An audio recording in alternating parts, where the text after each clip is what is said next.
The United States Postal Service, or USPS, recently made headlines by announcing a temporary suspension on accepting inbound packages from China and Hong Kong. This move is significant because it occurred in the context of escalating trade tensions between the US and China, particularly following President Donald Trump's implementation of a new 10% tariff on all Chinese imports. To clarify what this means, the USPS decided to halt international package acceptance from these regions effective immediately, though letters and flats were not included in this suspension. Any observers noted that this might be a response to ongoing tariff conflicts, but the USPS did not explicitly state its reasons for this action.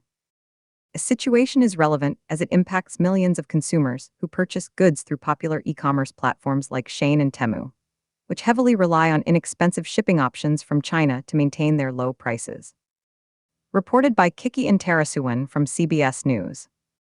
The Postal Service will temporarily suspend only international package acceptance of inbound parcels from China and Hong Kong posts until further notice, potential delays in product deliveries for many Americans. Different sources have provided various perspectives on this issue.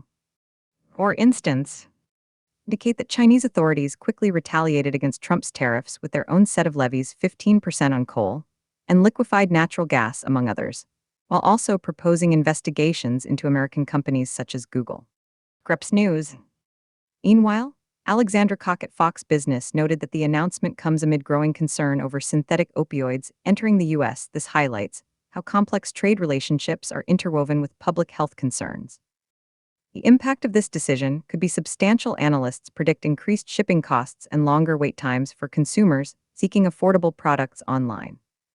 According to NPR's analysis, this move is likely to delay shipments and could mean higher prices in the long term. Given that nearly half of all de minimis shipments, those valued under $800 entering the U.S. come from China, particularly through platforms like Shein, the implications for consumer pricing strategies are considerable. Historically, similar situations have unfolded during previous trade disputes involving tariffs or import restrictions. For example, during earlier phases of trade negotiations between the U.S. and China under former administrations, numerous tariffs affected both markets' ability to interact freely. Historical parallels underscore a recurring theme where economic measures lead to reciprocal actions that often complicate supply chains across borders. In terms of broader context, we can see how these developments reflect an ongoing trend toward reshaping global supply chains amidst geopolitical tensions.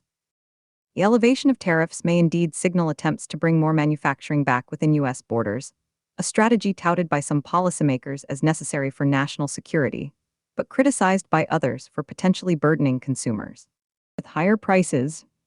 In conclusion, this decision has been quickly reversed just hours later after suspending inbound parcels amid rising tensions with Beijing, which seems indicative of chaotic policymaking. It's essential to recognize that underlying issues regarding trade practices remain unresolved, raises questions about future e-commerce viability dependent on low-cost imports, while highlighting America's complex relationship with its largest trading partner, China.